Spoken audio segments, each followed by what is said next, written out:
నా పేరు మోనబోయిన శ్రీనివాస్ యాదవ్, జనసేన పార్టీ రాష్ట్ర ప్రధాన కార్యదర్శి. ప్రస్తుతం రాష్ట్రంలో జరుగుతున్నటువంటి ఎన్నికల శంకారావంలో ఎక్కడైతే రాష్ట్ర వ్యాప్తంగా మా అభ్యర్థులు ఉన్నారో, జనసేన పార్టీ తరఫున పోటీ చేసేవారు, వారందరి దగ్గర కూడా వెళ్ళి ఏ విధంగా బీజేపీ వారితో, తెలుగుదేశం వారితో సమన్వయం ఉంది, ఏ విధంగా కలిసి ముందుకు ప్రయాణం చేస్తూ ఉన్నారు అనే అంశం మీద మేము మా యొక్క అభ్యర్థుల దగ్గరికి రావటం, ఈరోజు అందులో భాగంగానే మా పోలవరం అభ్యర్థి బాలరాజు గారిని కలవటం, దాంతోపాటుగానే టీడీపీ ఇన్ఛార్జ్ బొరగం శ్రీనివాస్ గారు, అట్లానే బీజేపీ పెద్దలు, టీడీపీ పెద్దలు, జనసేన పెద్దలు అందరూ కూడా కలవటం చాలా ఆనందంగా ఉంది. ఈరోజు రాష్ట్రంలో చూస్తూ ఉంటే రాక్షస పాలన కొనసాగుతూ ఉంది.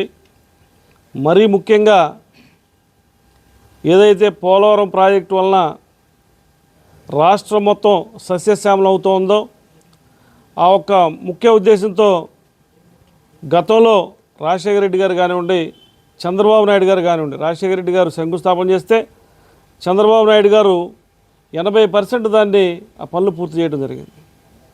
కానీ దాని తర్వాత వచ్చినటువంటి జగన్మోహన్ రెడ్డి గారు వాళ్ళ నాన్నగారు దాన్ని ప్రారంభించడానికి ప్రయత్నం చేసినా కూడా ఈయన ఆ ప్రాజెక్టుని పక్కన పెట్టి, ఎవరు కూడా ఈ రాష్ట్రంలో సుఖ సంతోషాలతో ఉండటానికి వీల్లేదు, అందరూ కూడా నేను ఇచ్చే సంక్షేమ ఫలాలపై ఆధారపడాలనే ఉద్దేశంతో పోలవరం ప్రాజెక్టు కానివ్వండి, పేదలకు రావాల్సినటువంటి ఇక్కడ పోలవరం ప్రాజెక్టుకు సంబంధించిన R&R ప్యాకేజ్ కానివ్వండి, నిర్వాసితుల యొక్క ప్రతిఫలాలు కానివ్వండి ఇవ్వకుండా దోపిడీ రాజ్యాన్ని కొనసాగిస్తూ ఉన్నాడు. అందుకనే పవన్ కళ్యాణ్ గారు ఈ రాష్ట్రం బాగుపడాలంటే, ఈ రాష్ట్ర ప్రజలు బాగుపడాలంటే, రాష్ట్ర భవిష్యత్తు బాగుపడాలంటే చంద్రబాబు నాయుడు గారితో కలిసి ప్రయాణం చేయాలి, అట్లా మోదీ గారి ఆశీస్సులు తీసుకొని ప్రయాణం చేయాలని చెప్పి బీజేపీ వారితో, తెలుగుదేశం వారితో కలిసి ఈరోజు ప్రయాణం కొనసాగిస్తూ ఉన్నాం. ప్రజలందరూ కూడా గుర్తుంచుకోవాలి, ఇక్కడ 3 పార్టీలు కలిసి పోటీ చేస్తున్నాయంటే ప్రజల కోసం పోటీ చేస్తున్నారా, లేకుంటే వాళ్ళ రాజ్యాధికారం కోసం పోటీ చేస్తున్నారా గుర్తుపెట్టుకోవాలి. మరి ముఖ్యంగా ఈ పోలవరంలో ఉన్నటువంటి ప్రజలందరూ కూడా గుర్తుపెట్టుకోవాలి. ప్రస్తుతం ఉన్నటువంటి శాసనసభ్యులు ఏ విధంగా దోపిడీ చేశారో, ఏ విధంగా పేద ప్రజలను ఇబ్బంది పెట్టారో, రాబోయే రోజుల్లో ఈ యొక్క కూటమి అభ్యర్థిగా గెలిస్తే ఏ విధంగా మనకు మంచి జరుగుతుందో అందరూ కూడా గుర్తిరిగి రేపొద్దున మా అభ్యర్థి బాలరాజు గారిని గెలిపించాలి, మా ఉమ్మడి అభ్యర్థి, కూటమి అభ్యర్థి, ఎన్డీఏ అభ్యర్థిని బాలరాజు గారిని గెలిపించాలని చెప్పి కోరుకుంటా ఉన్నాం. ఇకపోతే ఉన్నట్టు రాష్ట్రంలో ప్రతి చోట కూడా యొక్క కార్యకర్తల మధ్య చిన్న విభేదాలు కొన్ని మా దృష్టికి వస్తూ ఉన్నాయి. అన్నీ కూడా సరైపోతూ ఉన్నాయి, ఎక్కడా కూడా విభేదాలు లేవు, చాలా చక్కగా కలిసి పనిచేసుకుంటూ ఉన్నారు. అందులో భాగంగా మా పోలవరం అభ్యర్థి బాలరాజు గారికి సహకరిస్తున్నటువంటి బీజేపీ నాయకులకి, బీజేపీ కార్యకర్తలకి, టీడీపీ నాయకులకి, టీడీపీ కార్యకర్తలు, ప్రత్యేకంగా పవన్ కళ్యాణ్ గారి తరఫున, రాష్ట్రంలో ఉన్నటువంటి ప్రజలందరి తరఫున, జన సైనికుల తరఫున వారికి కృతజ్ఞతలు తెలియజేసుకుంటూ, మరి ముఖ్యంగా టీడీపీ వారు, బీజేపీ వారు చెప్పడం ఏంటంటే, పోలవరం నియోజకవర్గంలోనే మాకు 40,000 మెజార్టీ తీసుకొస్తామని చెప్పి వాళ్ళు చాలా గొప్పగా చెప్తూ ఉన్నారు. చాలా సంతోషం మాకు ఇది. అట్లానే ఎంపీ అభ్యర్థిని కూడా గెలిపిస్తూ ఉంటున్నారు. ఎంపీ అభ్యర్థి అయితే 3 లక్షలతో గెలుస్తారు. మొత్తంగా పోలవరం అసెంబ్లీ అభ్యర్థి 40,000 మెజార్టీతో గెలిపిస్తామని చెప్పి వారందరూ చెప్తా ఉన్నారు. చాలా సంతోషం. రాబోయే రోజుల్లో రేపేళ్ళింట్లో ఒకసారి మన ఉంగుటూరు నియోజకవర్గానికి పవన్ కళ్యాణ్ గారి పర్యటన ఉంది. తర్వాత కూడా పోలవరం పర్యటన ఖరారవబోతూ ఉంది. దాని గురించి కూడా మరొకసారి మీ అందరినీ కలుసుకుంటామని చెప్పి తెలియజేసుకుంటూ, మరొకసారి ప్రజలందరినీ ఆలోచించాలి. మన నేషనల్ ప్రాజెక్ట్ అనేటువంటి పోలవరాన్ని ఏ విధంగా నిర్వీర్యం చేశారో దాన్ని దృష్టిలో పెట్టుకొని ప్రజలందరూ కూడా ఒకసారి ఉమ్మడి అభ్యర్థి బాలరాజుని గెలిపించడానికి మీరు అందరూ కూడా ముందుకు రావాలని కోరుకుంటూ సెలవు తీసుకుంటాం. ఈరోజున రాష్ట్రంలో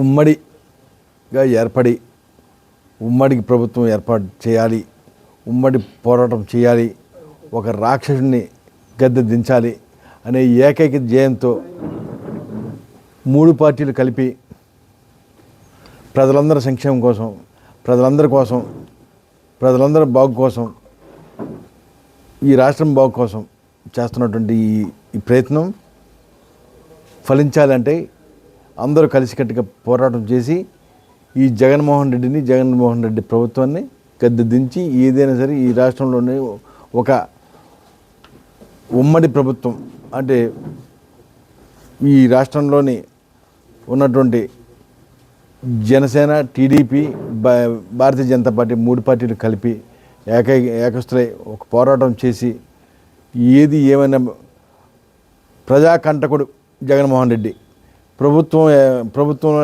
ఉపయోగించుకొని అన్ని రకాలుగా అన్ని వ్యవస్థలను నిర్వీర్యం చేసినటువంటి ఈ జగన్మోహన్ రెడ్డి ఏ రకంగా పరిపాలన చేయడానికి అర్హుడు కాదు. కాబట్టి ఏదైనా ఉంటే కనుక ఈ పోలవరం ప్రాజెక్టు ఈ కాన్స్టిట్యూన్సీ ఉంది, పోలవరం ప్రాజెక్టులో అతను దాన్ని ఎలా బాగు చేయాలి అని చెప్పి చంద్రబాబు నాయుడు చూస్తున్నాడు. చంద్రబాబు నాయుడు గారు చేసిన ఏ పని నేను పాడు చేయాలని అదే పనిగా పెట్టుకున్నాడు. కానీ మేలు చేసే ఉద్దేశం ఏ రకంగా లేదు. 72% చంద్రబాబు నాయుడు గారు పూర్తి చేస్తే అతని పేరు వస్తుందో అనే ఉద్దేశంతో అతను పాడు చేసి నేనైతే చేయగలను కాబట్టి అనే ఉద్దేశంతో అని అనుకుంటున్నాడు. కానీ అతను చేయలేడు, చేసే ఉద్దేశం లేదు. అలాగే అమరావతి కూడా పాడు చేశాడు, అలాగే ఇక్కడ కూడా పాడు చేయడానికి చేస్తున్నాడు. ఖచ్చితంగా ఈ రాష్ట్ర ప్రజలందరూ కూడా అందరూ గమనించాలి. ఈ రాష్ట్రంలోని కూడా ప్రజలందరూ సుభిక్షంగా ఉండాలంటే కనుక అందరూ కలిసి పోరాటం చేసి మన కోసం, మన అందరి కోసం ఈ పవన్ కళ్యాణ్ గారు, ఈ చంద్రబాబు నాయుడు గారు, బీజేపీ నాయకులు పెద్దలు నరేంద్ర మోడీ గారు కూడా ఈ పోరాటంలో భాగస్తులై మన వెన్నుంటి ఈ రాష్ట్రాన్ని బాగు చేయాలని ఒక కూటమిగా ఏర్పాటు చేసినందుకు మీ అందరికీ చేస్తూ మన ముందుకు పంపించినటువంటి ఎన్డీఏ మన జనసేన పార్టీ అభ్యర్థి శ్రీ బాలరాజు గారిని, అలాగే ఎంపీ అభ్యర్థి పుట్ట మహేష్ యాదవ్ గారిని, టీడీపీ ఎంపీగా ఆయన్ని, జనసేన అభ్యర్థిగా మన శ్రీ బాలరాజు గారిని అందరూ గెలిపించి ఈ పోలవరం నుంచి అత్యధిక మెజార్టీతో గెలిపించమని చెప్పి మీ అందరినీ కూడా ఈ సభాముఖంగా ఈ మీడియా ద్వారా మీ ద్వారా కోరుకుంటున్నాను.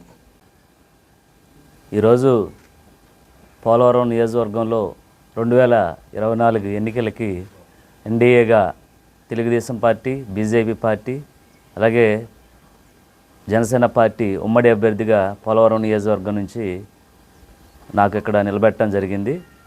దానిలో భాగంగా ఈరోజు రాష్ట్ర వ్యాప్తంగా ఉన్నటువంటి ఏవైతే జగన్మోహన్ రెడ్డి గద్దె దించాలనే ఒక ఆలోచనతో, అలాగే ఈరోజు పోలవరం ప్రాజెక్టుని ఎన్డీఏ ప్రభుత్వంతో ఈరోజు ఈ ప్రాంతాన్ని అంతా సస్యామలంగా చేయాలన్న ఒక ఉద్దేశంతో ఈరోజు 3 నాయకులు ఉన్నారు. కాబట్టి ఈరోజు 3 పార్టీ నాయకులందరం కూడా ఈరోజు పోలవరం నియోజకవర్గంలో నన్ను గెలిపించడానికి కూడా అందరూ కూడా సాయశక్తుల కృషి చేయడానికి ముందుకు వచ్చారు. వారందరికీ కూడా ముందుగా టీడీపీ నాయకులకు, బీజేపీ నాయకులకు కూడా నా హృదయపూర్వక నమస్కారాలు తెలియజేస్తున్నాను. కేవలం ఈరోజు పోలవరం ప్రాజెక్టు సంబంధించి 2014లో చంద్రబాబు నాయుడు గారి హయాంలో 80% పనులు పూర్తి చేశారు. అదే 2019లో ఎన్నికలు అయిన తర్వాత వైఎస్ జగన్మోహన్ రెడ్డి ఏదైతే నిర్వాసితులకు ఇచ్చినటువంటి హామీలు ఉన్నాయో అవన్నీ కూడా గాలికి వదిలేసి ఈరోజు నిర్వాసితుల్ని రోడ్డు మీద పడేసే పరిస్థితి ఏర్పడింది. ఏదైతే వారికి నష్టపరిహారం రూపంలో కానీ, అలాగే వారికి నిర్మించే ఇళ్ల రూపంలో కానీ, అలాగే ఈ నియోజకవర్గంలో ఉన్నటువంటి అనేకమైన సమస్యలు ఉన్నాయి, వాటిని తీర్చే రూపంలో కానీ ఇక్కడ ఉన్నటువంటి ఎమ్మెల్యే కానీ, అలాగే జగన్మోహన్ రెడ్డి కానీ వైఫల్యం చెందారు. ప్రజలందరూ కూడా చూస్తున్నారు. తప్పకుండా ఎన్నికలు ఎప్పుడు వస్తాయా, ఎప్పుడు కూటమి అభ్యర్థికి ఓటు వేద్దామా అనేది ఒక ఆశతో ఎదురు చూస్తున్నారు. కనుక ప్రజలందరూ కూడా ఈరోజు జగన్మోహన్ రెడ్డిని గద్దె దించడానికి ఉన్నారు. అలాగే ఇక్కడ ఉన్నటువంటి ఎమ్మెల్యే 4 సార్లు గెలిచినా కూడా నియోజకవర్గంలో ఉన్నటువంటి సమస్యలపై ఎలాంటి అవగాహన లేదు. అలాగే సమస్యలు ఎక్కడ ఏం సమస్యలు ఉన్నాయో కూడా తెలియని పరిస్థితుల్లో తెల్లం బాలరాజు గారు ఉన్నారు. కనుక ప్రజలందరూ కూడా ఈ వైసీపీ ప్రభుత్వం మీద వ్యతిరేకత ఉన్నారు. అలాగే ఈరోజు మేము 3 ఏదైతే టీడీపీ నాయకులు, ఇన్ఛార్జ్ గారు బొరగం శ్రీని గారు, అలాగే మండల నాయకులు, నియోజకవర్గంలో ఉన్నటువంటి ముఖ్యమైన నాయకులు, అలాగే బీజేపీ నాయకులతో మేము రేపు ఎన్నికలకి సిద్ధమయ్యాం. తప్పకుండా మా 3 నాయకులను కలుపుకుంటూ మేము రేపు ఇందాక పెద్దలు అన్నట్టుగా 50,000 ఓట్ల మెజార్టీతో గెలవడం ఖాయం. గెలిచిన తర్వాత ఈ సమస్యలన్నింటినీ కూడా ముఖ్యమంత్రి చంద్రబాబు నాయుడు గారు, అలాగే పవన్ కళ్యాణ్ గారు, మోదీ గారు రూపంలో మన ప్రాంతాన్ని అభివృద్ధి చెందే విధంగా మా 3 నాయకత్వంతో పాటు మేము నడుచుకుని ఇక్కడ ఉన్నటువంటి సమస్యల్ని పూర్తిగా మేము పరిష్కరించే దిశగా, అలాగే అనుభవజ్ఞులైనటువంటి చంద్రబాబు నాయుడు గారు, మోదీ గారు రూపంలో ఇక్కడ పోలవరం ప్రాజెక్టు మన హయాంలో పూర్తి చేయాలని పవన్ కళ్యాణ్ గారు తెలపడం జరిగింది. దానికి అనుగుణంగా తప్పకుండా మా మీద పెట్టినటువంటి నమ్మకాన్ని వమ్ము చేయకోకుండా ఈరోజు ఎలక్షన్స్లో గట్టిగా ప్రచారం చేసి తప్పకుండా భారీ విజయకేతనం మా నాయకులను కలుపుకుంటూ ముందుకెళ్తానని కోరుకుంటూ సెలవు తీసుకుంటున్నాను.